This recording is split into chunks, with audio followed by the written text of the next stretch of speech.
दोस्तों, इस दुनिया में तरह तरह के जीव जंतु रहते हैं, जिसमें सबसे रहस्यमय जीव होते हैं सांप। सांप का आध्यात्म से गहरा नाता है। इन्हें पौराणिक काल से ही आध्यात्म के मार्ग में तरह तरह से दर्शाया जाता रहा है। इन सांपों के पास एक नागमणि होती है, जो शायद इस जीव का सबसे बड़ा रहस्य है।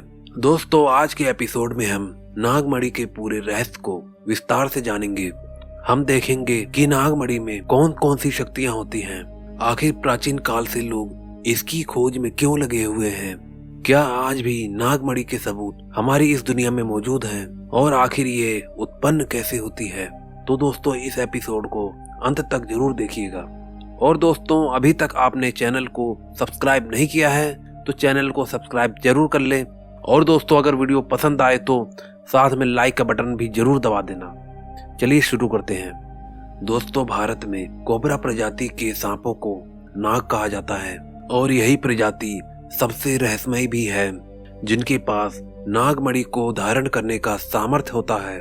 नागमणि के उत्पत्ति को लेकर ऐसी मान्यता है कि जब नाग 100 वर्ष की आयु तक जीवित रह जाता है, तब उसमें अलौकिक शक्तियों को धारण करने की क्षमता आ जाती है। और इसके बाद जब स्वाति नक्षत्र में बारिश होती है, तब वो नाग अपना मुंह खोलकर ऊपर की तरफ करता है, और उस नक्षत्र की बारिश की बूंदें जो सांप के मुंह के अंदर जाती हैं, वही सांप के मस्तक पर स्थित होकर मणि में परिवर्तित हो जाती हैं। ऐसे नाग बेहद ही दुर्लभ होते हैं और बियाबान इलाकों में रहते हैं, जहां किसी का आवागमन नहीं होता।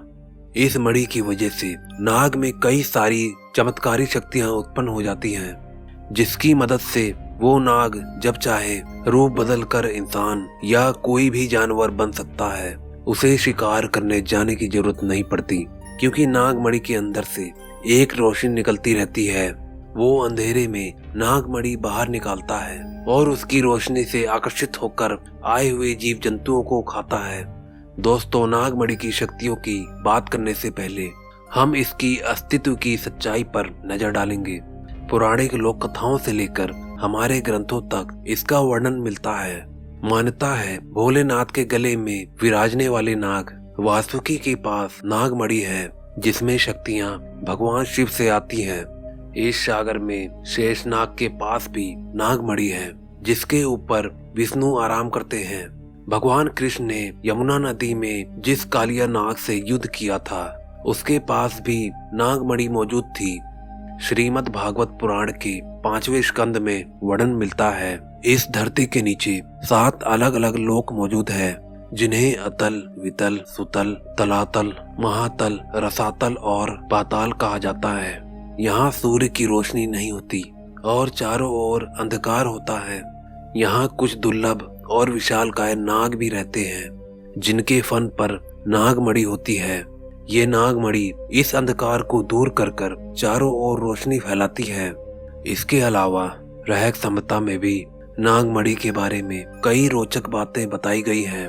प्रोफेसर हैंडशोल्ड ने नागमणि को श्रीलंका के जंगलों में प्राकृतिक स्थिति में देखा था, और किस्मत से उन्हें उस नागमणि के टूटे हुए टुकड़े भी मिले थे। उन्होंने उस नागमणि के टुकड़ों पर काफी शोध किया और पाया कि उसमें एक क्लोरोफेम नाम का पदार्थ मौजूद था, जिसे थोड़ी सी गर्मी दी जाए तो वो घंटों तक रोशनी दे सकता है। नागमणि के आध्यात्मिक आयाम की खोज निश्चित ही प्रोफेसर नहीं कर पाए थे, क्योंकि उसकी जानकारी उनके पास मौजूद ही नहीं थी। दोस्तों, इसकी शक्तियों की बात करें तो नागमणि बेहद ही दुर्लभ होती है, और इसकी खोज में निकले लाखों लोगों में से किसी एक को ही प्राप्त हो पाती है। लेकिन इसकी शक्तियां हासिल करने के लिए इतना ही काफी नहीं है। इस नागमणि को तंत्र अथवा मंत्रों से जागृत करके सिद्ध करना पड़ता है, तब इसके चमत्कार पूर्ण रूप से प्रकट होने लगते हैं। कहा जाता है नागमणि को धारण करने वाले व्यक्ति के पास अपार धन वैभव आता है। वो रोगों से मुक्त रहता है। वो चाहे तो अपने शरीर को अमर बना सकता है। नागमणि की मदद से योग की अति दुर्लभ शक्तियों को प्राप्त किया जा सकता है। पौराणिक काल में कुछ राजाओं के पास नागमणि मौजूद थी, और इसके प्रभाव से समय पर उनके राज्य में वर्षा होती थी, प्रजा सुखी और समृद्ध रहती थी तथा किसी भी युद्ध में वे हारते नहीं थे। नागमणि को लेकर कुछ नियम भी मौजूद हैं जिनका पालन न करने पर इनके चमत्कारी लाभों का प्राप्त होना मुश्किल हो जाता है। जैसे कि नागमणि प्राप्त होने के बाद उसे दूध से स्नान कराना अनिवार्य होता है। इसे किसी महिला के संपर्क में नहीं आने दिया जाता। इसे चमड़े से बने हुए बैग में नहीं रखा जा सकता। इसे रोजाना तुलसी और ताजे फूल समर्पित किए जाते हैं। इसे सख्त और खुरदरे कपड़े में नहीं लपेटा जाता और नागमणि को दाहिने पॉकेट में रखकर ही यात्रा की जा सकती है। इंडियन फोरम में 27 सितंबर 2012 को श्रीमान रजनीश शर्मा ने नागमणि के साथ हुए अपने अनुभव को प्रकाशित किया था। उन्हें हिमाचल प्रदेश के दुर्गम स्थान में एक विषैले सांप ने काट लिया था, जिसका इलाज करवाने के लिए उन्हें एक तांत्रिक के पास ले जाया गया जिसके पास नागमणि मौजूद थी। वो मणि रजनीश के घाव पर रखते ही उससे चिपक गई और 10 मिनट में उस मणि ने सारा जहर चूस लिया और रजनीश एकदम ठीक हो गए। दोस्तों, मध्य प्रदेश के सिगनी जिले में स्थित एक शिव मंदिर में नागमणि का एक टुकड़ा मौजूद है जिसकी रखवाली पुलिस फोर्स करती है। इसके अलावा उत्तराखंड के एक चमोली जिले में एक लाटू मंदिर स्थित है। मान्यताओं के अनुसार इस मंदिर में नागराज मणि के साथ साक्षात मौजूद हैं। मंदिर में पुजारी के अलावा किसी और को जाने की इजाजत नहीं है।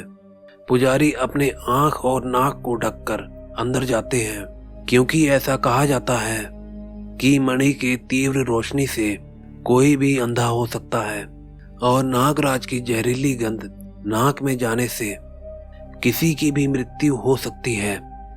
हिमालय के दिव्य क्षेत्र में स्थित ज्ञानगंज मठ में भी नागमणि के होने की बातें कही जाती हैं।